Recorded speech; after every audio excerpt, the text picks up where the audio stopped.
which that goes along with this good site, quality website. HTTPS, especially with e-commerce store, you probably have it on your store, on your checkout page before, right? Yeah. And put it on the rest. Hosts hate it. They don't like having to secure the whole website for people because it puts a lot of server load on them. But Google said that it was going to help. It hasn't necessarily, but you can only imagine that it will going forward more. Yeah, that's kind of what I'm thinking. Like, I think we can see anything incredible, above the figures. And it helps on your search results if you do that.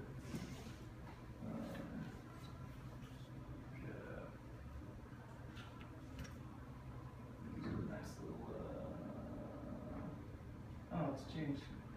We have it too. It's always a little nicer. Just gives people a little more confidence. No, it didn't show anything normally. Okay. And I thought it changed it to a different color green, but it doesn't like on the screen at least. It's still the same green. But it's good. Nice, but yeah, there's been mixed reviews about it. I was reading something just the other day about how it's not providing really any benefit other than the potential user benefits are obvious. Like Google's going to make everybody eventually be secure to keep the internet clean, and it makes sense in their prosecuting things. Yeah, it's definitely not going to hurt you. So yeah.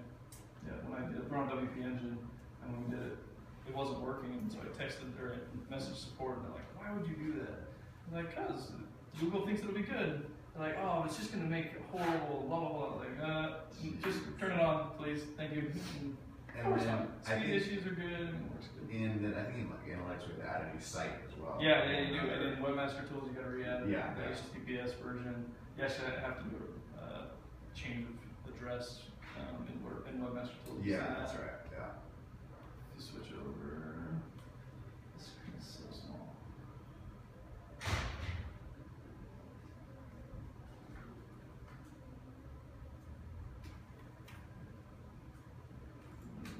No.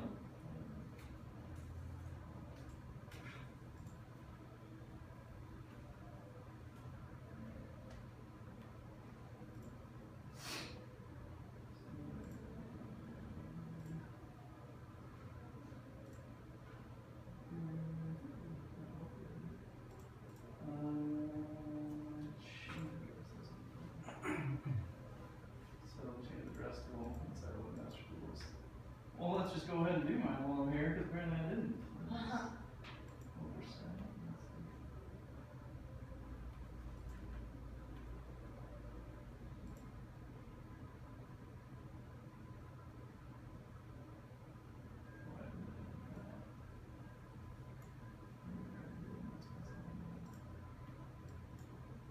Quite a few there.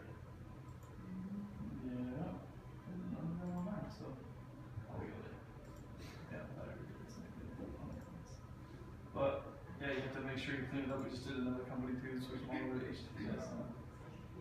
You have to change all the tracking software. If you're using anything to track your rankings, you gotta make sure it's the HTTPS version, all that kind of stuff.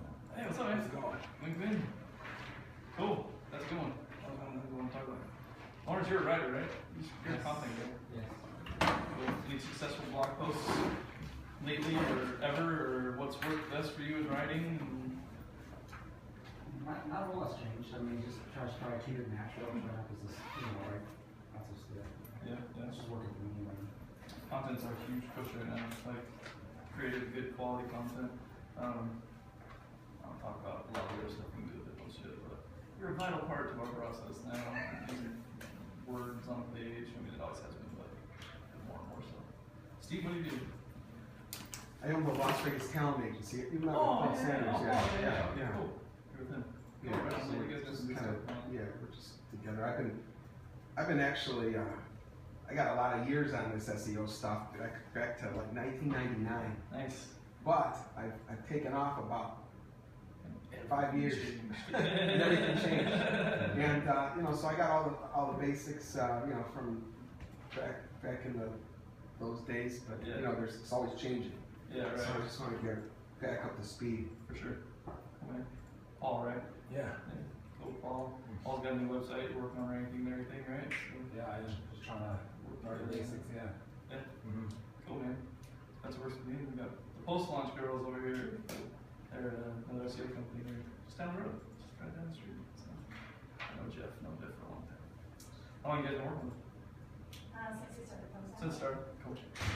That was almost a year ago, probably. Yeah, about that. Cool, guys. Right on. So one of the other things I wanted to show, what's new in Google these days. There's now when you're browsing from the mobile device, there's a new tag that Google's putting on websites called mobile friendly. So if your website passes the mobile friendly test, you may get a new little mark that says your website's mobile friendly in search results.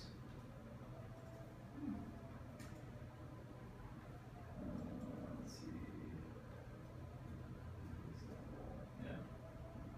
That's where it goes right for your text. If you go on mobile, see it.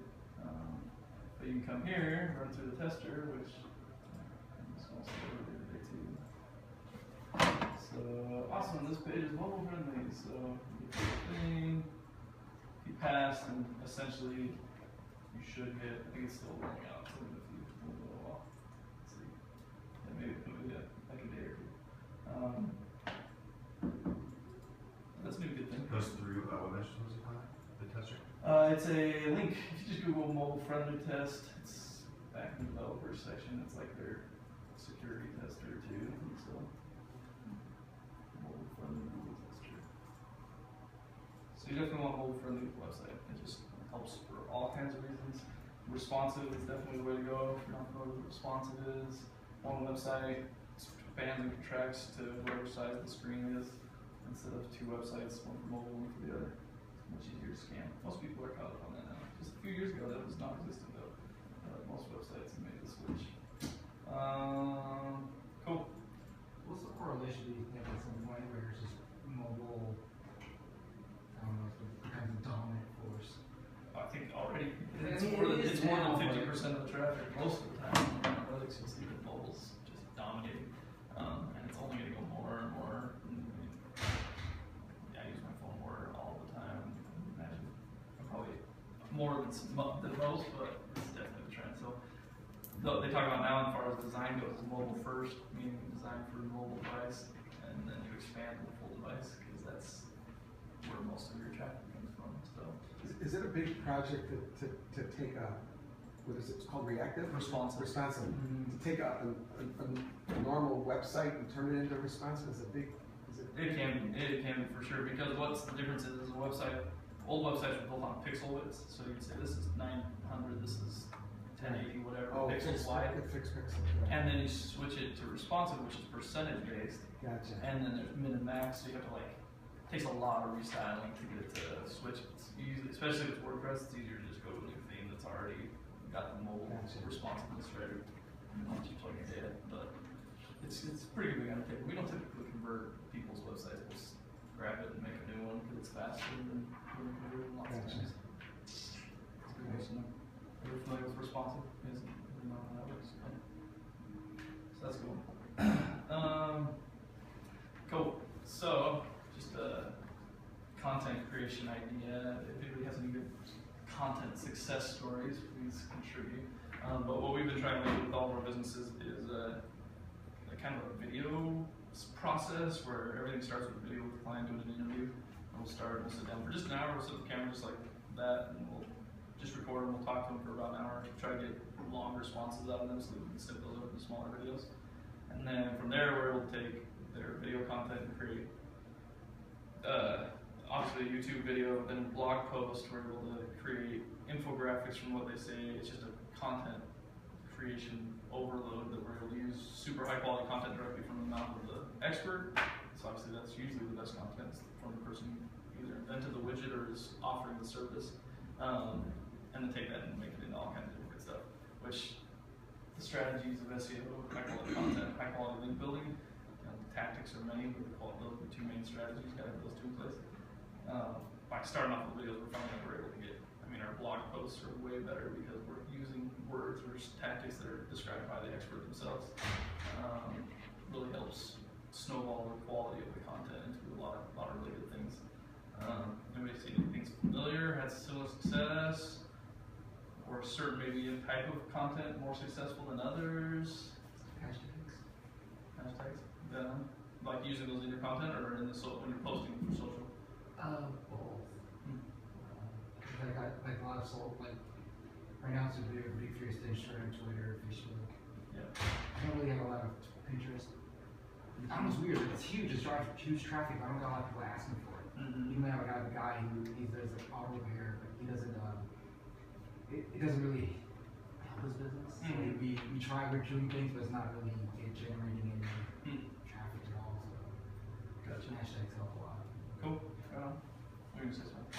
I was going to talk about that Geyer law site that I finished. Oh, yeah. If you want to pull it up real quick, I incorporated all my homework from my political science class into a blog to try to, see if I started generating some organic traffic for the different things, and came out really well. For sure. Oh, it's actually pulling up the responsive because this isn't even the full Super screen. small screen. Yeah. But I posted it all on here, and they're all, well optimized and all that sort of thing. Has all the schema and everything. So maybe next month I'll have some figures and see if I'm starting to generate some organic traffic. Super high quality content. Like, if you get a research paper on whatever topic you're around, then Well, check that. You become the Look at that expert. first one there. I even threw in my PowerPoint presentation that I was giving during the speech there. Oh, that's great. yeah, that's great content for sure.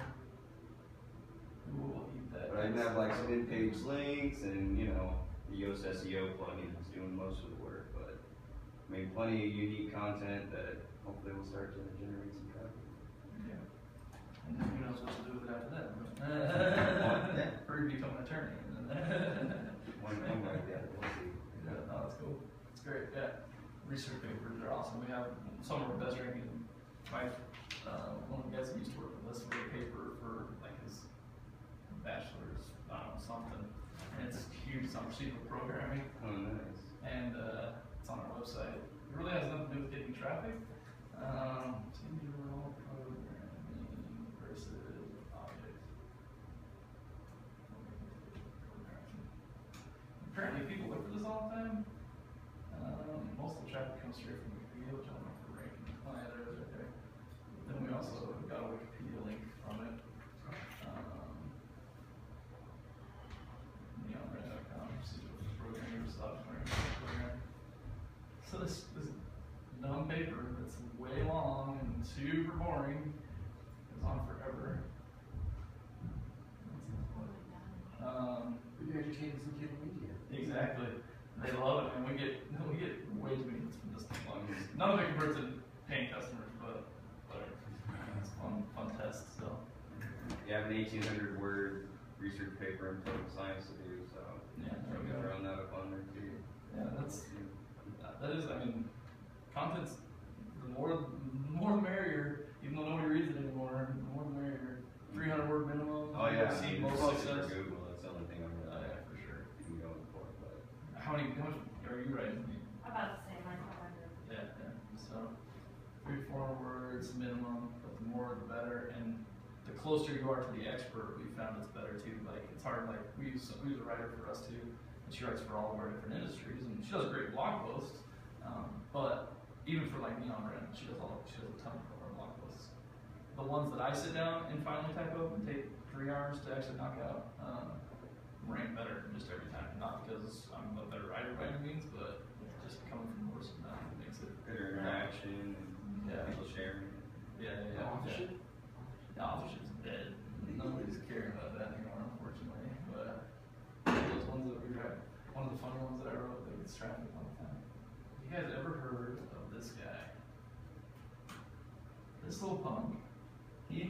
Yes, I'm number 2 for his name now. So he emails clients or people all the time. He'll just spam their websites, and I end up getting them forwarded to me, and it says, "Hey, you're not ranking on the first page." Yes, they are, you stupid idiot. And I've emailed him, and he generates new emails all the time, and he's just a scumbag. He's down there in San Diego area. So I wrote this nice long post about him. Dang, Someone's responsive because this isn't the. Of course, Yeah. spam. Yeah. So, dirtied up his name. Calm down. Okay. What's a perfect example of negative SEO? Well, kind of. Negative SEO would be more like Local surveys. dirty, yeah. Just ticked off somebody. I seriously get, and then after I wrote that, I still get them. So now it's convenient because now when my client forwards me the email, I just send them a link to my blog post that I wrote. And this is what this dude's doing. This is straight from Google, from Matt Cutts. Amazing we get these spam emails too. Dear Google.com, I visited your website. Notice that you're not listed in most of the major search engines. That's off the Google website. It works. So. I'm gonna get random people to comment too, so they comment the other day. So did you get Stu's girlfriend or something? Something. Yeah, I get about 3 emails a day from this joker. Sorry, I get these through like you. Yeah, they come all the time. And watch for Curtis Windrum. I heard you a lot of them come from him. He's got some crazy machine knocking those things out. But cool. Alright. Any other good content ideas? High quality content? What works well? Cheap ways of getting high quality content. One of the things we're working on right now is an ebook. It's a 50-page book and about local SEO, and it's expensive to create something that big. It's just all it comes down to. I'd be open to hear cheaper ways, but when you get that long, it's like $1,000 for the words alone, let alone all the time we got to spend on the hours we got to spend on spell checking and everything else, and then images, and then we're gonna convert it into an online book on our website, so you'll be able to click through the pages and stuff like that. That'll take another who knows how many hours, and it's gonna be a big ordeal. Once it's done, it'll be super valuable, it'll be great content, but it's just expensive. Do we have any shortcuts that they use to keep costs down on creating quality content? College students? That's a good one. No, for real, that's a good one. We've done that before. Yeah. You don't have to give away your secrets, Melissa, but you charge percent or per piece, per word, I mean, or per paper, or you just like hourly or whatever. Just on. Yeah, okay. Jamila, actually, our writer, just wrote a post about being a content writer, underpaid overachiever. Yeah, just give me some Yeah. That's great. So, she's a really good post. This is nuts. Let's see if I zoom out. Okay, there we go.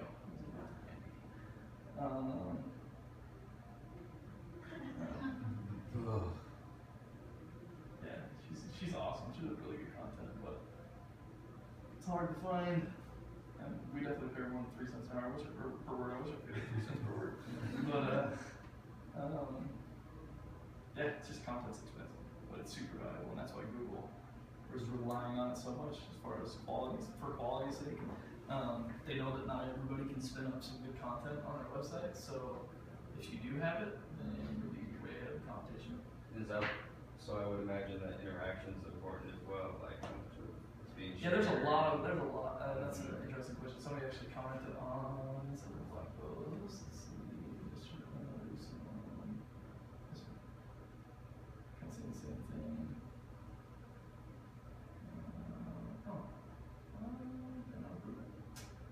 Spam. Anyways, he said the same thing, kind of, what is quality content? You know, it's really hard to say what makes content quality. Well, Google's gonna have a robot read, and it's not gonna be, Yeah. So. I think my gauge has been, if it's something that I sit down and read, then that's good enough. Like, that's quality content. If it's something that I start reading, I'm like, this doesn't make any sense, and then click off, then it's probably not so quality. Like, words need to actually flow, the sentences need to make sense, you need to be good structure, and all that's in place. Regardless of the shares, because the shares are nice to get, but they're hard to get too. Most client websites, or most websites, just aren't going to be viral shared posts. I mean, you might get 1 or 2, but it's just not going to be that many. So I don't think they could use that as a.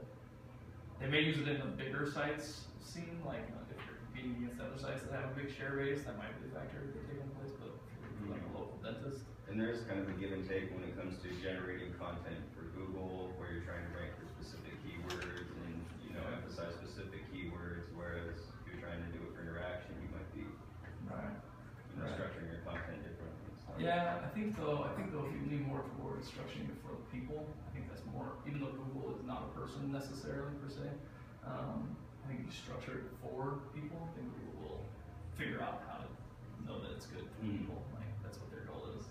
Figure out the best best quality stuff. They got the billions behind them, so. Yeah. So would it be benefit if you wrote, like, say, basically have one article, basic need of it, but then have it focused for different demographics? Like, I know this is going to be like nerd, geek focused, like comic book, and I'm going to have like people who hate that stuff, and then use some content to change the tone and language. Oh yeah, for Would sure. that Have I generate- shown you my? It's actually on stage right here. Right on the screen actually. Right, let's see right here. This is my awesome thing that I would refer to for content creation. Here, go and listen. This is what you need right here. This little grid of how to turn one blog post into many. So this is just an example. So you write a proper etiquette on social media, you wrote it for an executive, you wrote it in list structure, and it had text and slide in it. Well, now you can use the same topic, write it for a beginner. This time it's a how-to, and you use pictures. And then you rewrite it again for an intermediate person in a different format. So you can flip and flop all these different settings and come up with endless, bottomless backlog of blog posts off of one good idea you had. So, and we do use that. We'll have a blog post that ranks really well and gets us traffic. So we'll say, okay, let's write another one about it, but in a different format, different content altogether, still targeting the same overall topic. Come up with new ideas. Come up with new ideas is part of the battle, for sure. For sure, that's one of the hardest things. So this helps take care of that. Yes. Cool. Any other content stuff? Content creation? It's hard, but it's good. It's where everything comes down to. As far as pure white hat tactics go, awesome content pays millions in dividends, especially for the long term. If you want to rank for a long time, put really good blog posts. Invest the money into it. The guy, Neil Patel, talked about in previous meetups. He changed his website. I just want to get into the website. Where do I go? He changed everything. Anyways, he talks in one of his blog posts way different. He talks in one of his blog posts about how he spends literally thousands of dollars on every single blog post that he does. Obviously, we aren't in that. Most of us are not in that realm of possibility. But the idea being, spend money on your content. Don't spend time or effort other places. Really spend time and money on your content. each post. He really does. I mean, his posts are phenomenal. He's got a really good blog. Is there an investment? Is that like in writing, or is that like, because it's Start to finish. video? Idea creation, then he does, let's see if this is a long one. Most of them are 1,500 words at least. Comes up with pictures and case samples. And this is more of a boring one. Most of the time he does crazy infographics with it too, which is really cool. You can see this post goes on for days. Yeah, and most of his graphics are custom made. But the time and effort that goes into just getting the data that he's going to share is also hugely expensive. Like he's spent time figuring stuff out every time he writes something. It's like tracking. Is he counting his time in there? Like his own time? No, his too. I think he does. I think he does the stamp of approval. He's got a team that's doing it for him. But yeah, and email open rates. So You shoot a video and you make $1,000 an hour. yeah. He most of his he's the one who did the content study that said of all his blog, as far as length goes, of all of his blog posts, the 300 word mark is kind of the at least mark, but his posts that rank the best have around 1,500 words. So it's a lot of content. It's just a lot of words, but those are the ones that rank the best for him. So. Well, that makes sense, because I mean, if you think about any articles you ever read about a particular subject, about 1,500 words or so gives you a very thorough dossier. Yeah. Top to bottom. Right. It's about 12 paragraphs, something like that. It's it's good. And the other thing he does a lot of, which is and Spencer mentioned it, the in-site linking. So he'll link to other sites. Oh, that's not his site, but he'll link to other blog posts where he talks about things that we read a few times there. So he's doing something interesting here. He's linking off a lot to other websites. which is a very Wikipedia approach, which I've been learning more about nowadays too, where you're always scared to link off places, but really, when Google scans your site, one of the things they're looking for is how much value can somebody get out of this piece of content, and by linking out to other places, you get more value out of your content big time, as long as you're not linking to a competitor. So, he's doing that pretty heavily. It's like, yeah, none of these are going to this. So every search engine journal.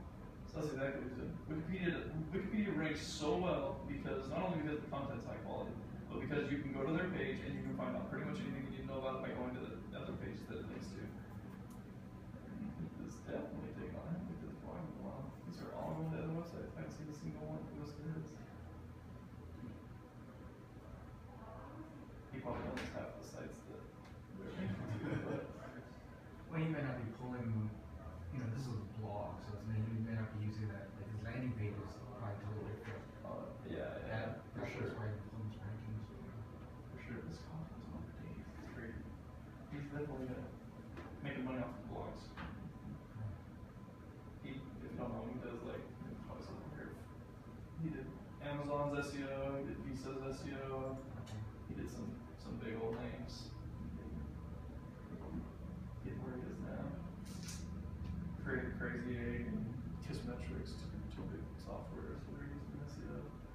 So, anyway, cool. Content. Any other content ideas?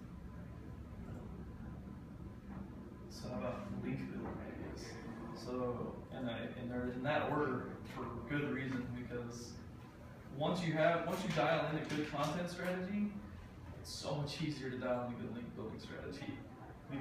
Which has taken me almost 4 years to finally figure out how to do those two things effectively, but it's a chicken and the egg thing. It's like, well, I need links in order to get my rankings higher, so that I can have more money, so that I can create more content. I need more content in order to get more links, so it's this never-ending vicious cycle. So it does take initial investment, a lot of time into the content. I mean, you can time is money, but if you can do it without spending money, just spending your time putting in the effort to create the content that's needed to start generating some links. But once you have the content in place, or once you have a piece of content in place that's valuable enough, where do you get the links? That's the other half of the battle. And we have any good link sources they've used in the past. White hat wise, there's a lot of black hat stuff. We can spin up a bunch of links for a day or two. Orbital Penguin 4.0 comes out, slam me again.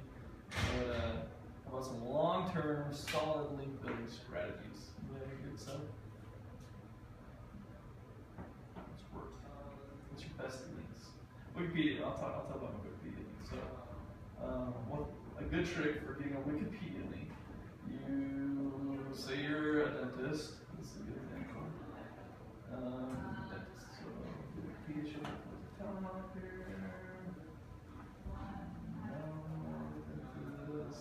There it is. So dentist. So you come to Wikipedia. Zoom out so you can see the site. You can use tools.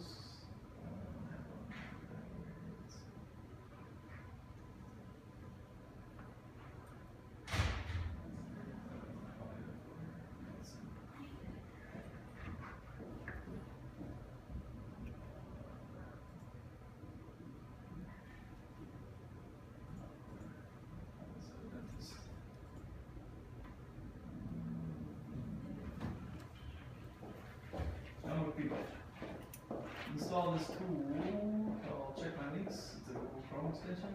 You run it on the site, and it generates this nice little color-coded thing to tell you if there are any bad links. So out of 181 links on the site, I checked one of them, 404. This one right here was probably links down. No. Let's see what that goes to.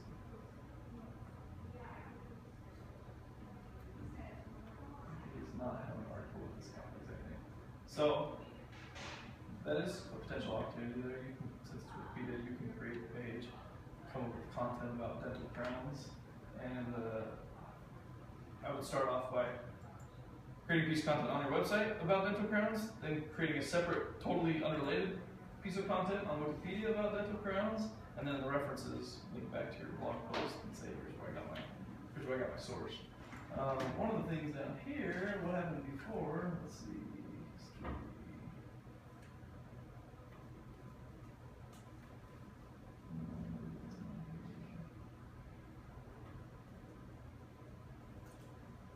So that's one way about it. Another even trickier way here. Let's see. What was on that page?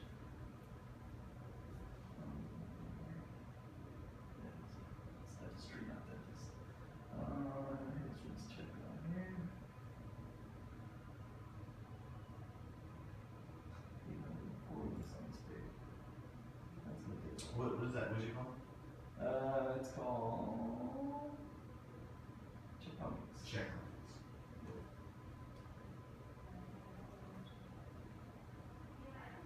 So, let's see if that finishes this here. I read this a long time ago, and when I was doing that,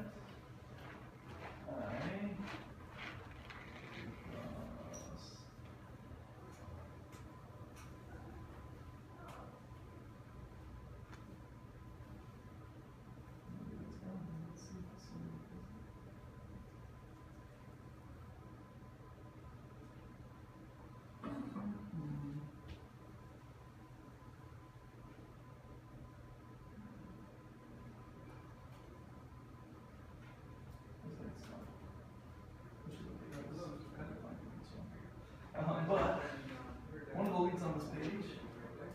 Oh,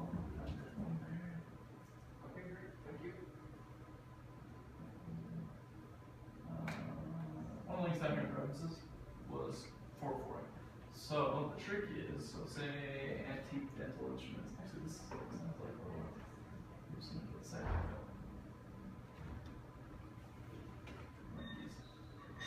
Page 404. So I went over to the Wayback Machine. I see Wayback Machine.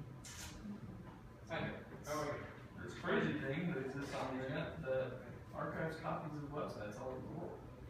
So what I did was I came in here and look this antique dental instruments link. Copy link address.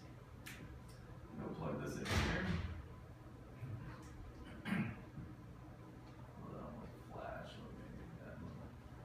You go back in time and say, oh, okay, let's go look at a page, let's go look at a time when this site actually did work.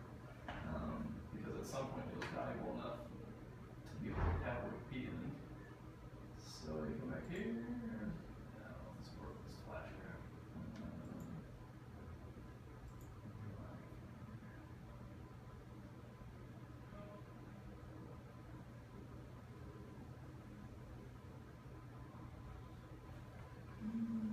I can play next. Oh, dang it. Oh, phew. Oh, yeah, this is different. This will be a little more hard. This will be a little harder to recreate on Flash. But the idea is you find all to play songs. That's fun. The idea is you find an old page that has some text on it. You say, okay, perfect. What we did.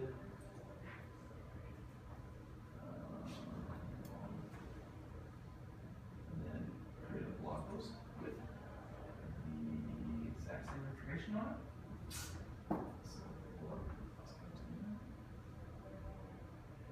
So the exact same information those that used to be on the page that used to work. Okay. Exactly. Word for word.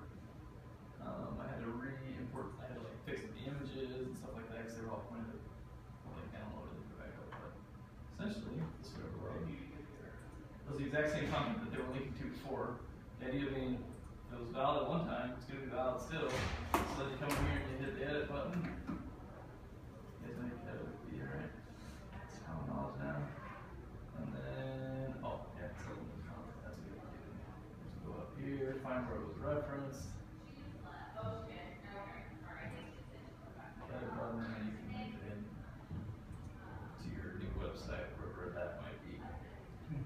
So, and it has to be the exact same content. it doesn't have to be. I mean, you can change it. Yeah. Completely different. Yeah, it could be completely different. So does an editor from Wikipedia have to review it and improve it? Not all the time.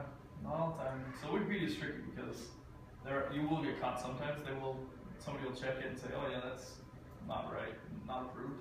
But most of the time, you just go right through and get links back. So if I have a PR rank is a page like that, where Wikipedia? Oh yeah, Wikipedia is great, not only for the rank, well, it's a no-follow link, which I don't necessarily care about that anymore. Not on Google does either, per se. But it's still, it's traffic link, lots of traffic comes Okay. from the Wikipedia links. And then it's definitely good. Wikipedia shows up in lots of good spots. If you want to have that pointing at you if all possible. So that's a very valuable link back to your website. But I mean, yeah, but the point is not On the to get vertical traffic line, from it's on the that. vertical cat. It's, No, it's just The it link, should rank. the link value is much more valuable than the traffic value. So, which in a niche like yours is probably pretty young. You could probably come up with something like that and link off to some Wikipedia page that's not what you want. So, But you always want to do like you did, is find an ad link or place. no, that's something the more black hat tactic, but the white hat would be create a dope piece of content that explains all the stuff that you're doing Right. in a very research-like format, you know, almost with citations, even if possible. Even if it's just newspaper articles or something like that, and then come in here and say, hey, here's a post about what we're talking about.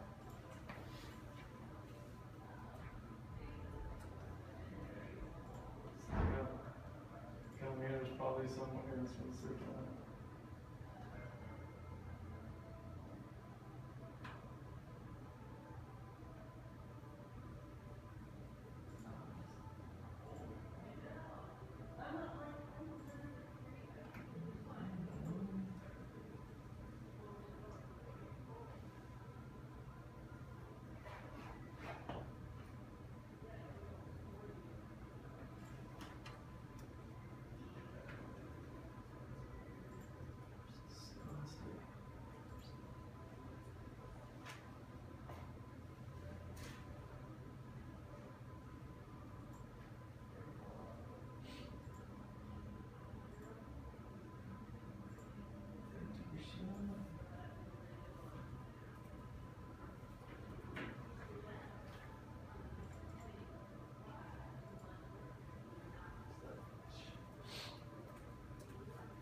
I mean, or can you like put new sections in those together? Yeah, right, yeah, like maybe there's not a section on clothing, Right. and you go right ahead. Just have them update your post, yeah. Yeah, for sure. Attire, there you go. So, but you could definitely Expand on that. yeah, for sure. Or just use something they say here. Oh, it's a vibrant alternative to the, and then you come in and write a post about all about that, and then you link off to that post on your own link. That's cool. So there's 5 dead links. Let's see what one.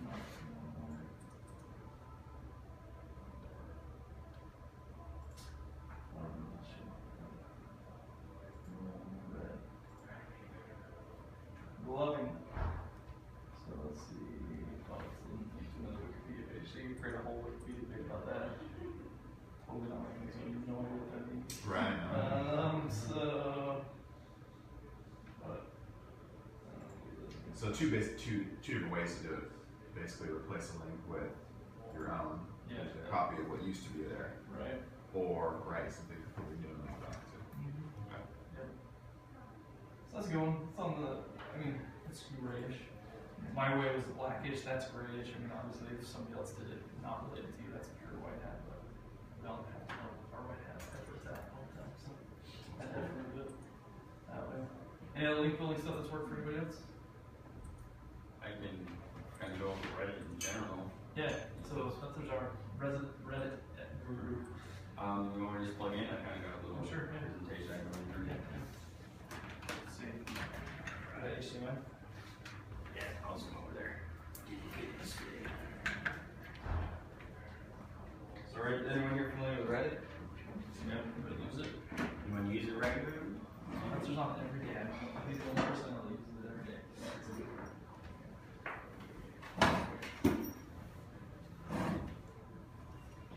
Okay, so Reddit is it's a social media network, I guess you could say.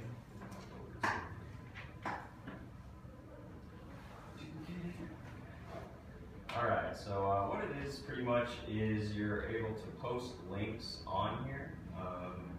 in what are called subreddits. They have a subreddit for each category. So like here's my subreddit. You can see they have some for movies, SEO, sports, television. You save these. Yeah, you can save these. What you would do is like you go up here, it's /r/hydroponics. So here's the hydroponics subreddit. So all you would do is you just go over here and hit subscribe, and it'll throw it up in your my subreddits. And they have a subreddit pretty much for anything. And the great part is if they don't, then you can create that subreddit and actually manage it yourself as a moderator.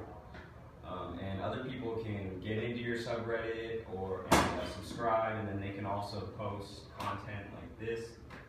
Here's people posting content about hydroponics, different articles. They could be what are called self-posts, like this self.hydroponics. And what that is it's a post that's hosted on Reddit where people can, post text content and even little in-page links like this. So this is where the link building comes in.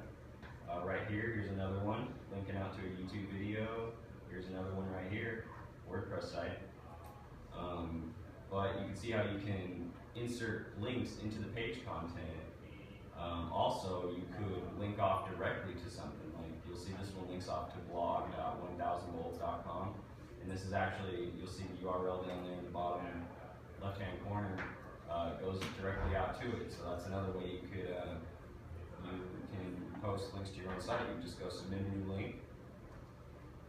You insert the title here, the URL, whatever subreddit you want, submit, boom, it posts that link, and then that's a link. So isn't there like a review set up with this? Like, can't your link get rejected if it's to your own site or something? Well, the thing about it is, going back to the subreddit thing, where, like, say we'll go to Ask Reddit. That's another really, really big one where people post on here asking questions and people can comment and replies and that sort of thing. But one thing about it is it's sort of on a subreddit by subreddit basis because you're going to have what are known as moderators over here.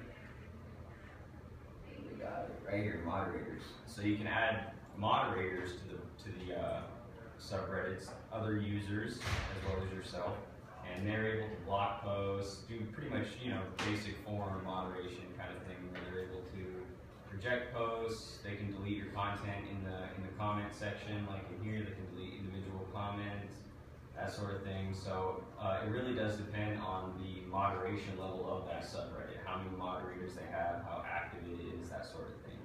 But you can definitely get in there and find some subreddits where we're able to post good stuff. Like I have an example here. I have a hydroponics blog, and I was trying to rank for get some backlinks back to my stuff.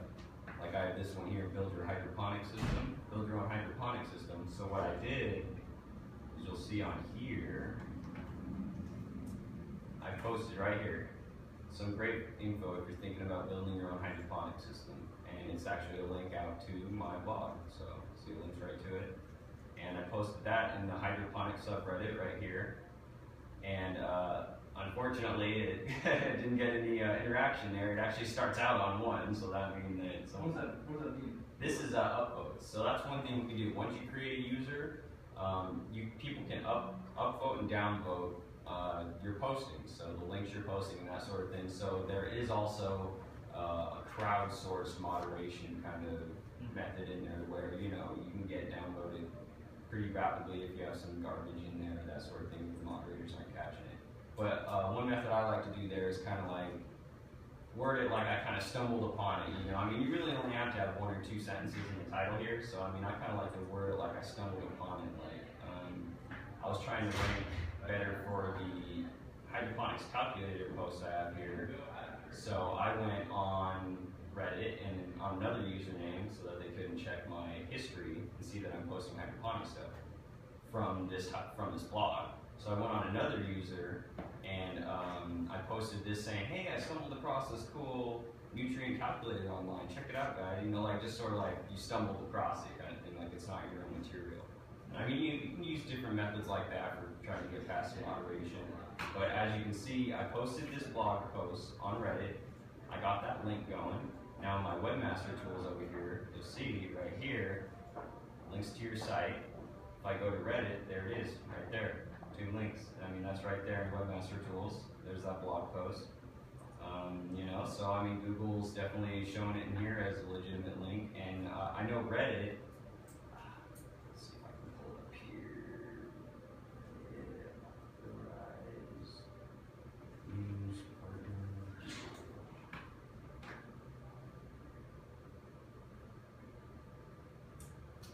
What's it called? A news authorized contributor or something. But oops, spelled that wrong. Anyways, like on the news tab here, Reddit's gotten to the point where Google's actually starting to include them in the news results. Trust them. Yeah. Let's see. So I would assume it carries a PR rank, those links, right? Oh yeah. I mean, you're on Reddit's News is- website. Yeah. This is good. And I mean, it's counting right here in Webmaster Tools. So I mean, I would assume that it's considered. These are all links from Reddit. This one, and that one. I mean, 2 links for that one, 2 links for that one, 1 for that one. I mean, that's 5 links from Reddit right there. And I mean, it really only takes just a couple seconds to throw a post up. All you gotta generate is just, you know, a quick title. If you're linking directly to it, you wouldn't have to have any kind of caption or anything. So I mean, you just need a quick title and the URL, and you got a backlink right there. And I would just do that for each one of my blog posts. Post them in the relevant subreddits. You know, try to word it a little differently so that they don't catch on. Is it easier to do a new Reddit, or is it easier to comment on already existing Reddit? And does that count? You can do either way, yeah. Like you can go in if you Are go. those still moderated just as strictly as posting a new Reddit? Yeah, I mean, well, that's the thing. You can kind of get buried in there, you know, to where like a moderator would have to find it. But like you can go in and you can reply here. Yeah, you just hit this reply. And you can like reply to someone else's content, and it has the same formatting right here where you could insert links right here. Is the formatting to insert a link. So you just plug this shortcode into your content up here in the text box, and it'll create a link. You use backlink to your own stuff, and yeah, right here's your link. So I mean, you can throw it in there. You can have it up here. There's really tons of spots for you to be able to generate a lot of cool stuff. Right. Yeah. Anybody else use it? And it's a really awesome site. I mean, You like you use it like regularly? here's their SEO one. It's core. Big SEO is like one of their main ones. This guy here, but this is like their SEO one. I mean, you can see they have 6,400 subscribers. You know, good content regularly. 3 hours, 10 hours, a minute ago, 4 hours ago. It all shows up based on an algorithm, their own special algorithm about whether it's not by folks vote. show. Yeah. It's not by vote. It's not by Well, you time. can do. They have new, rising, controversial, top, whatever deal did that mean someone gave it gold, which is kind of their little currency system. But I mean, it's definitely really easy to rank up there. Like, if you throw a new hydroponics thing on there, it'll show up at the top for a little bit, and then it'll start to work its way down. You know, they have a pretty cool algorithm that it's pretty forgiving, especially for like amateur content. And that's Did you guys play with that radio station? It was called Jelly. I was here for like a day. Remember that? That was everything else. It's kind of similar. You had to upload that whole the songs, and that's what played on the radio. Oh, really? Yeah. And then it would announce your name if you're the one who posted it. I was on it all the time. Celebrity. Yeah. But I mean, you could definitely gain celebrity status in here. Like I always see a lot of people referencing other users, like I should know who they're talking about, you know, sort of thing. But I mean, it's really a great site. And now that I wish I could remember that, like Trusted Reddit partner. You trust content partner or something like that.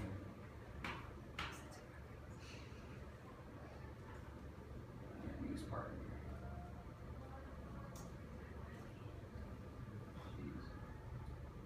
You showed it.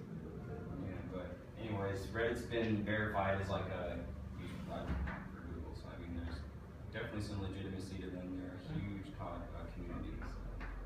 Cool. Yeah, that's it. Anybody else know anything similar with other networks? That's good.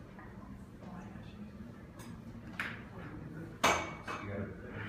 We're gonna have to head out because we have a meeting at 1:30. Yeah, you're good. But We're wrapping up anyways, so. thank you guys. This actually helped a lot. I came because I didn't know a lot, so Good. I'll definitely try to ask Jeff ones regularly. Jeff, that's like, he knows when they are. I'll ask him. Thank you guys. Okay, now that my competitors want to talk about the good stuff. I'm just kidding. Right.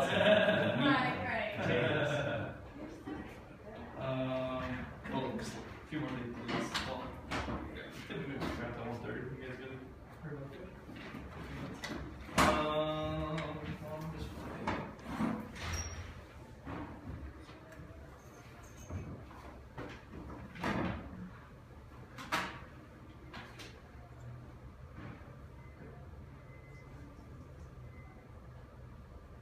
Just flickering like it's trying to. Huh? What?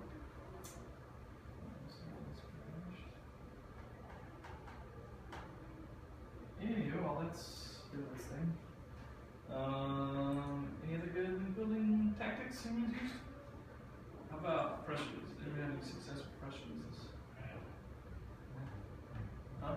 I'm trying to apply. So, no bueno. What's going on right now? We have pretty good success. I mean, you can draw quite a few backlinks from a good press release. Not that they're super high quality links, but they still work. Okay.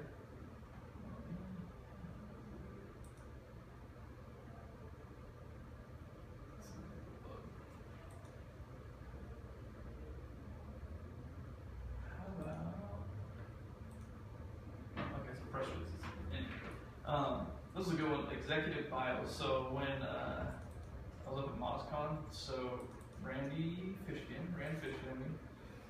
the SEO guy here at Moz, heard of him, with all the whiteboard stuff. He puts in his bio, let's see if I can find it.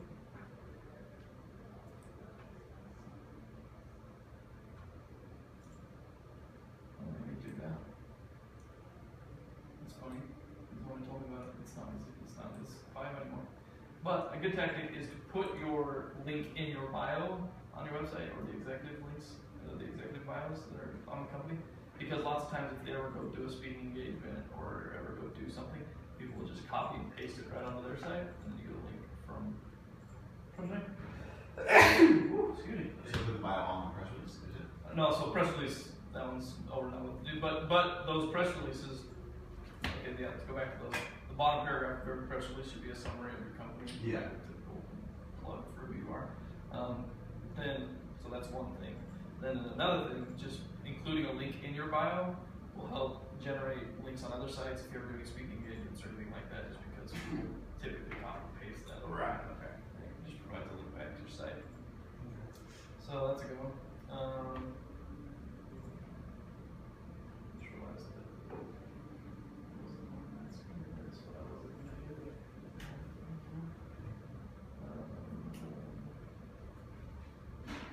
Yeah, typically. Lost profile page, way too below.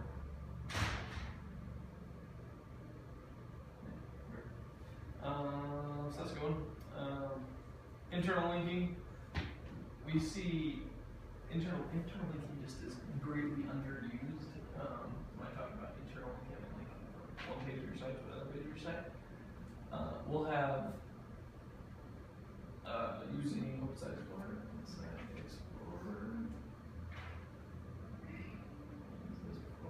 Check all the links on your site.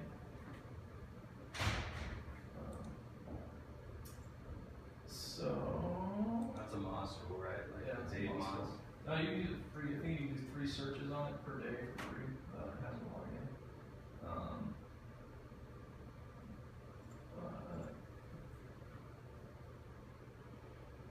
It blows my mind. We do it more than that. Some of my clients, I don't know what, I can't figure out the trick yet. If you know the trick, let me know. But some of my clients will have like 100 internal links around the website because we put them there. Mine don't show up for whatever reason that is. But it's definitely tracked. It's another link to your content. And if it's a valid reference from another page on your site, then it's valuable. You choose to put past over that.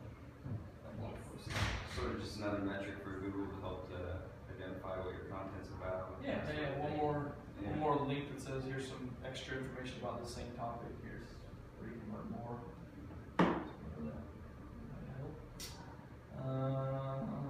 Anybody else have success with that? Any of those? Job or internship postings are a great way to get help. Even if you're not looking for to hire somebody, I guess you can do it in that sense. But post a Craigslist ad. One of the interesting things, actually, this brings up another idea. Okay, so job and internship posting, that's the big one. Another idea that I didn't write down. You can get using sites like Craigslist, what I've done in the past, as far as getting quality content on other sites about your site with a link back to your site. One of the most valuable are .edus or .govs websites. You can get links back on those. And a slick way to get link from the edu site back to you, there's a couple different ways. One of the ways is you can go post gigs in Craigslist forums, or in the Craigslist ads, and you can post them in any city. Like I did one in Logan, Utah not too long ago. I said, it was a quick little gig that said, I will pay you $15 to use your student account and post a blog post that I write on that blog for me. Some girl said, I'll do it. So I wrote a blog post, sent it to her. She had access to her blog. She posted it right on there, sent me the link, and I sent her the $15. Like, done. So I got an EDU link out of it. So, and if you use gigs, then it's free posting Craigslist jobs in lots of cities. Maybe the bigger cities, you have to pay. And you can probably do it cheaper. You get some of those college towns, those people do. And it's not like it's that hard. So $10, even $5. I don't know. Play with the numbers there. That's another idea. One that I had this morning, which we're gonna start doing, is building glossaries for your clients. Like even at your site, it'd be really good, like Glover, whatever like that is. Not a glove, loving. Oh, just like a definition. Yeah. Oh, that's what that is. Ah, yeah. Okay. Yeah. All right, that makes sense now. a But blog post. It's a glossary. yeah, blog post or a page on your site. It's a glossary of all the terms that might be related to your industry. Even for like I'm thinking on a dentist website, you can go through all the terminology and jargon that's used in the industry and create little definitions, your own definitions about each one of them. It's super high quality content and it's highly linkable. Like people can reference your definitions in their own stuff. So Would you link anywhere else or just be? you can link off. You can maybe be a page or other things like that. It'd be hard. But it'd To not link to- just be a good ranking for the Yeah, it's just words. ton of good content for those words there. Reddit has one. Sign up for the Chamber of Commerce. Lots of times they'll link your business just because you have a business. So the chamber, and there's like 6 chambers. If you didn't know that. That's like 12. Yeah, there's a ton of them.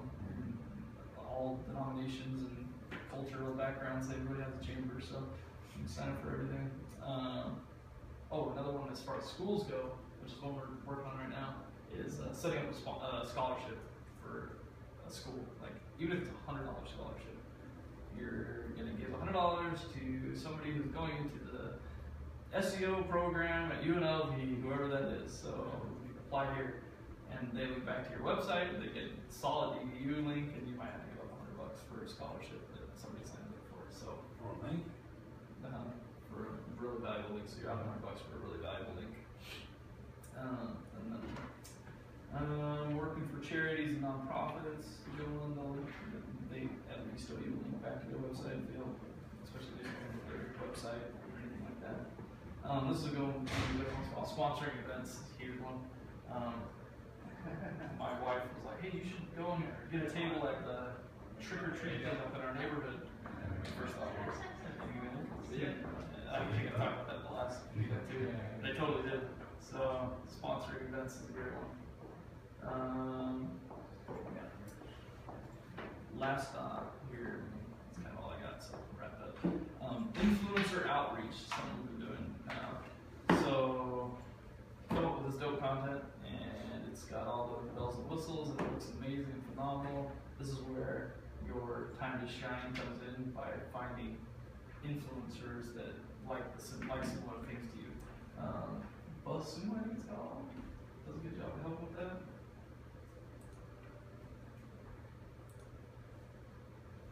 Yeah, so you come in here and you say, okay, I don't know, just because that keeps coming to my computer and say, dentistry. So, first off, you can see, oh dang, this was super shared. Now I'm building my cavities without dentistry. That's insane. So you can go check it out, see what the content is.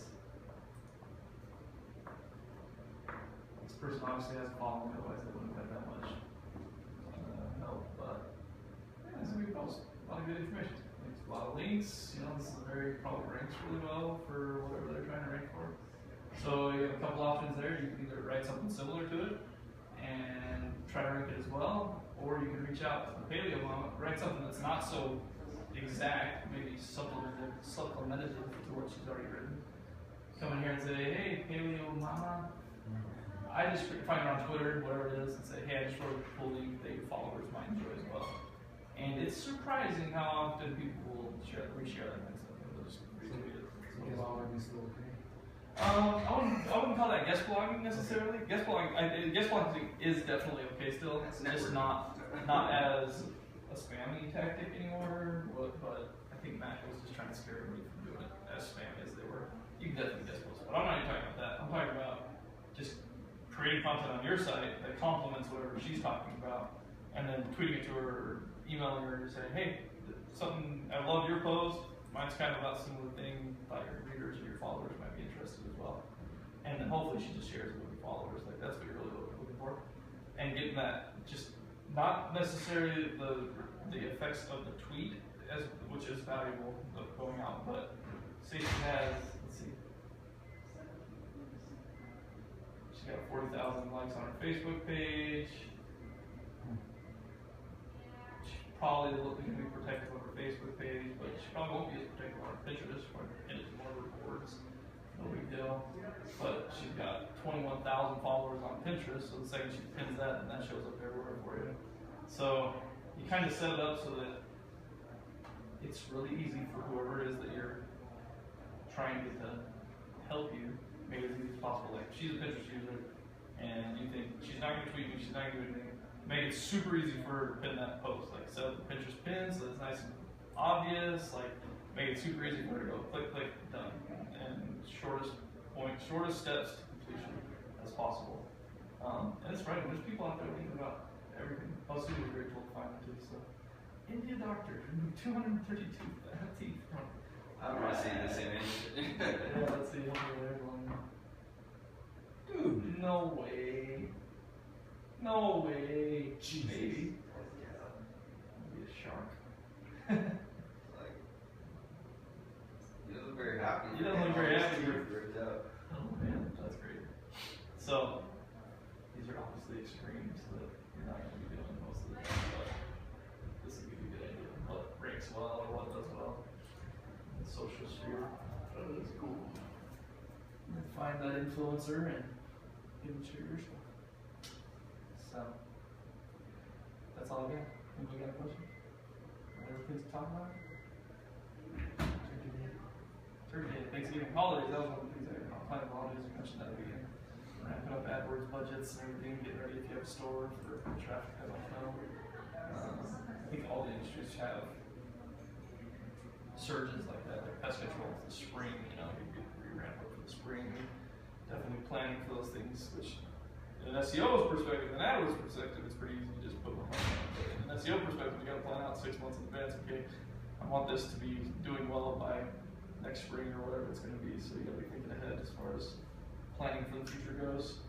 And then also being on like the whole break the internet hashtag Kim Kardashian did for us there. You know, being aware of what's happening on the internet and participating with it as quickly as you can.